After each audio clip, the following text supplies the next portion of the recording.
is ready to take us through the newspaper review. And of course, a very good morning to you. Welcome to the show where we get into the dailies and look at the big stories of the day right here. My panel fully in place. As always, if it's a Wednesday, you know, Madam Elachi, Speaker of Nairobi County, is going to be here to take us through the big stories of the day. Karibu sana.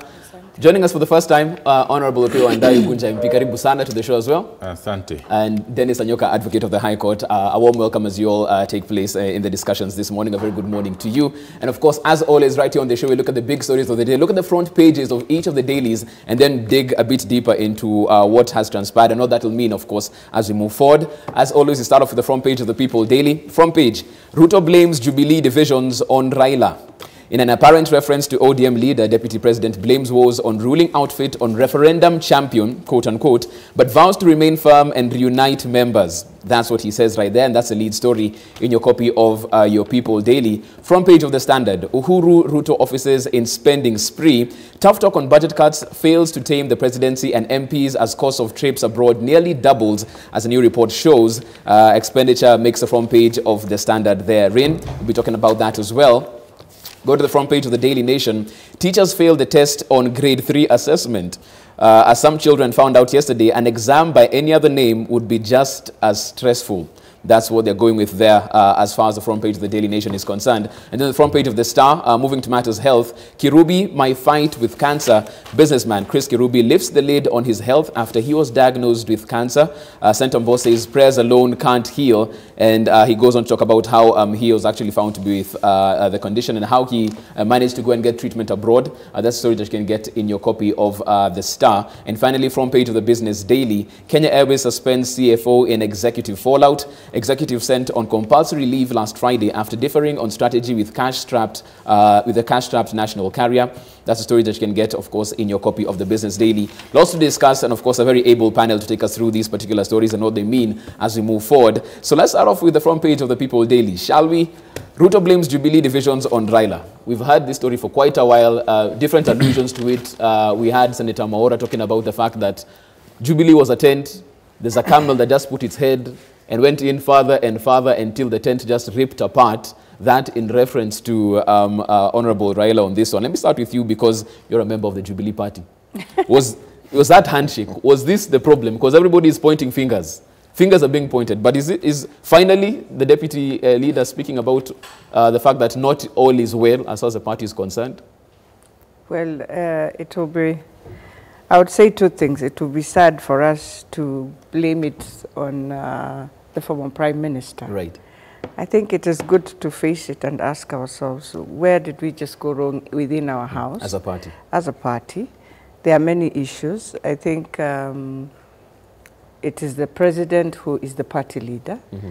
And if he feels that there's something wrong, he definitely has to come out. And I think he has come out many times. I mean, mm-hmm.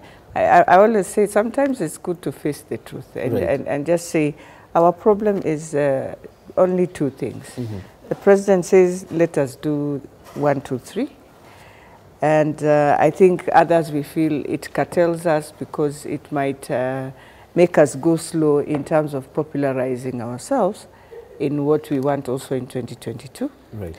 So for me, the problem is between just us ourselves. Right. Before even we bring in now the former Prime Minister to start blaming because of referendum issues, mm-hmm. I think the President and the former Prime Minister agreed on a 9-point. Mm-hmm. But they never talked about what next. I think they are waiting for their report, and then they will say, this is the report that Kenyans have brought in, and there are issues that we need to deal with.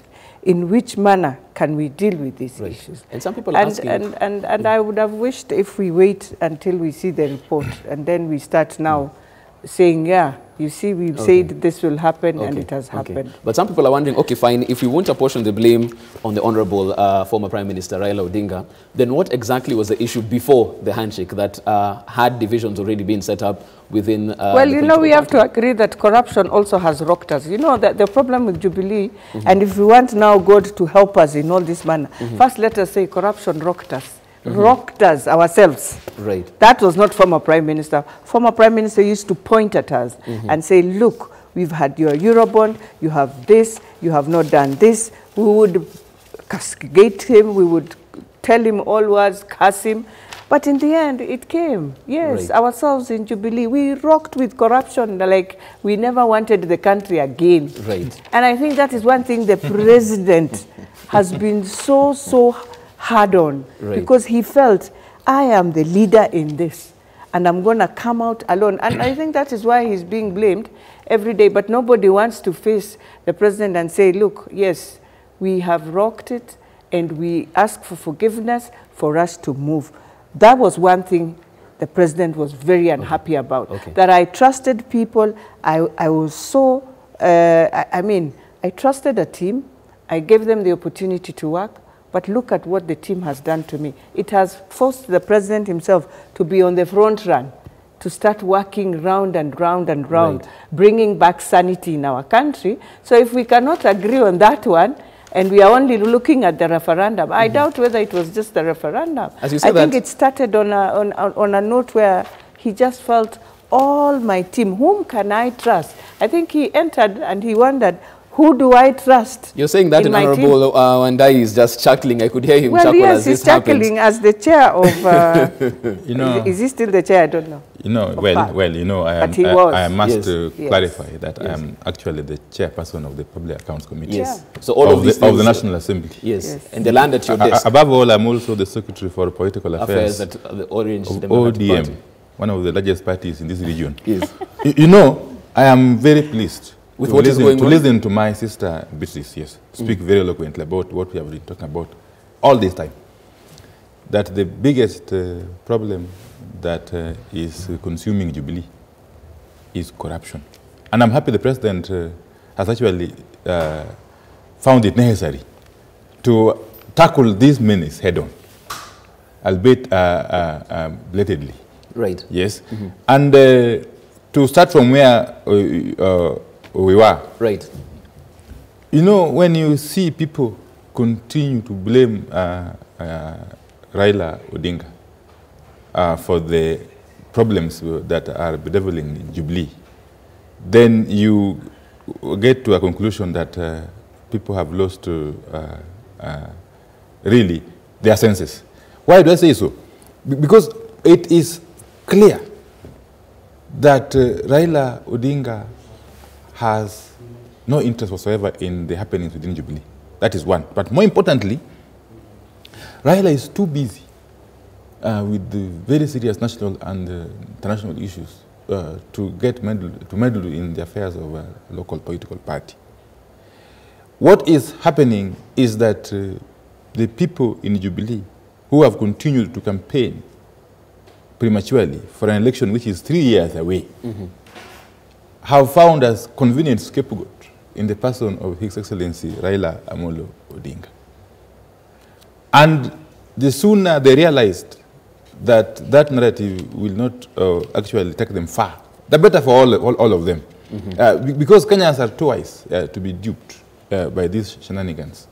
What is consuming Jubilee, and which I'm happy the president has actually distanced himself from, is entrenched corruption and the culture of impunity, which is now manifesting itself in this clamor for succession in a country where the majority of the people are living under $1 a day. Right. We should have been preoccupied more with how to transform the lives of our people without actually focusing on elections which are too far away. I'll interject there and bring in Mr. Nyoka as well, because Honorable Elachi, Honorable Wandai talking about the fact that it's all about corruption, and that's why the president is resolute on fighting this, monster that has been corruption, rearing different heads every single time. But from where the public sits, and of course you're in the law courts every single day seeing what's going on, they're waiting to see successful prosecution. When a heist happens and money is stolen by guards, we find 4 million recovered, 1 million recovered. As it progresses, we can see the money coming back. With corruption cases, we see high-profile arrests, and then it fizzles out. Are they talking tough but not following through? Because we all say corruption is an issue, but we're not seeing the result at the end of the day, Mr. Nyoka. Yeah, when I listen to Honorable Elachi and my good brother here, Wandai, speak, I get a sense of feeling that the politicians sobered up at one point. Right. Because initially when we could listen to anybody from Jubilee and from ODM, it was war. There was no logic coming out of them. But today I listen, I see a sense of recognition of the issues, a sense of appreciation where the problem is. And that tells you that when the president realized that the corruption was really rocking the country, he decided to come out and see if he can do anything. And we must admit that for the first time in the history of this country, the government attempts to do something. The only challenge, as you rightly put it out, is that we're yet to see a very successful prosecution of any major graft case. But let us admit that for the first time today, if any of the high-ranking government officer wants to steal money, will have to look around. He might not do it carelessly as they used to do it those days. Right. He might want to look around because he knows that he might just be arrested. Right. Today, it won't be a surprise to see a minister getting arrested. We won't be shocked. We have seen members of parliament, even for whatever reason, refusing to get out of stations because they fear they'll be arrested. Some years back, that wouldn't happen. Some years back, you were a member of parliament, you are a politician, you are a minister, it won't matter whatever you do. You will simply do what it is, walk out and you are safe. So that fear has been instilled. But we have only seen a great success of this entire prosecution in the media. But the courtroom will not use what we report in the media, the analysis we make. That is not the basis for which the court will prosecute anybody. So the organs that are vested with the mandate to do criminal prosecutions, to do the entire process of securing the assets of this country, the resources for the country, have to go beyond the media prosecution. It was good when it started because we wanted to know who really is on the rocks, who really wants to be arrested. So if anybody was to mention, for example, I'll use my sister Beatrice Elachi because she's here. If anybody was to mention that Beatrice Elachi has been arrested, we would all be excited because that has not happened.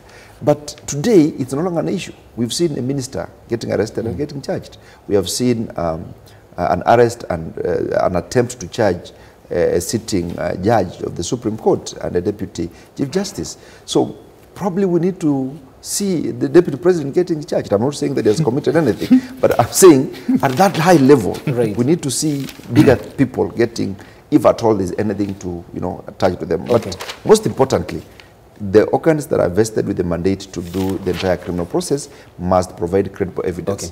Okay, and of course, I want to jump to another story just because of time. We want to touch the front page of the Standard because this lies squarely in your docket, Chair of the PAC, Honorable Wandai. Uhuru Ruto offices in spending spree. Tough talk on budget cuts fails to tame the presidency and MPs as cost of trips abroad nearly doubles, as this new report shows. As we look at the expenditure there and the numbers that are talking about 2017-2018, 99.4 million shillings in the office of the presidency. 2018-2019, 196 million shillings. In the National Assembly, 719 million shillings. 2017-2018, 2018-2019, 1.6 billion shillings. And the Parliamentary Service Commission, 596 million shillings. 2017-18, 2018-19, 695 million shillings right there. Honorable Wandai, people are talking about the fact that we are saying we need austerity, we are cash strapped, you're looking for money left, right, center.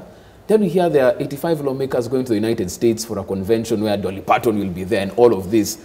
And they sit and wonder, really, you say this, we talk austerity, but when you go back to the House, it's a different thing altogether. Well, I want to focus on those sensational stories or headlines. Sensational? Yes, because, from where I sit, as chair of a very serious committee, I deal with facts. Right.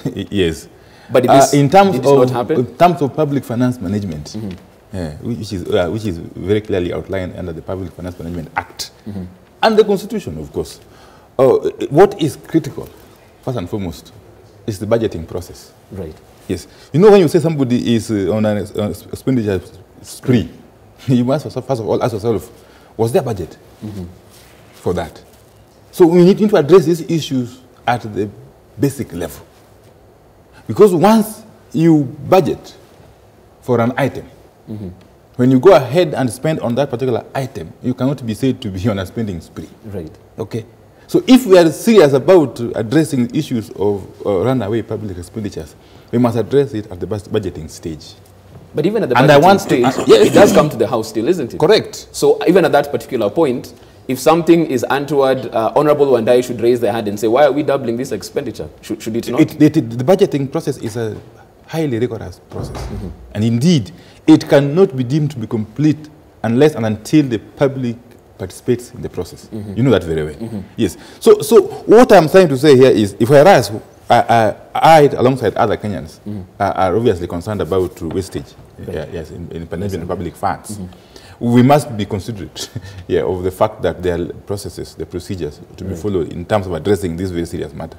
Yes. So my take would be that if at all we want to deal with these issues, we need to be sober, very, very sober indeed, and start tackling the issues at the basic level. Right. For instance, if through your own analysis as the media and the public, you can pinpoint that under the budget for the office of the president, this particular item or the particular line is either unnecessary or is exaggerated, then you need to point out that. That would inform a subsequent budget-making process. But otherwise, this blanket condemnation would not help. Right. Would not help, yes. Honorable Wandai almost saying it's not our fault, it actually started from the beginning, public participation should take place. Honorable Elachi, because most people will say, we don't even know how to take part in this public participation when it comes to issues like this.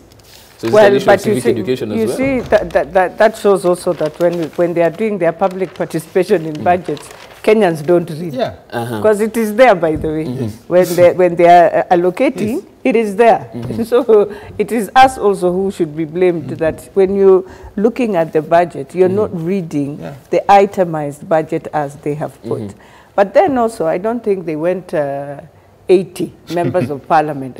What I know, the problem is they were members of parliament plus members of county assemblies. So that's why it becomes a very huge number, which we need to ask ourselves in that legislative, because it's always per year, how are we going to now deal with it and ensure when you go, what do you bring back? When, I've always said going is an issue because we always just look at, again, Parliament. But you find in the executive, people leave. People go even for a month. They've gone for studies. They're in the executive government.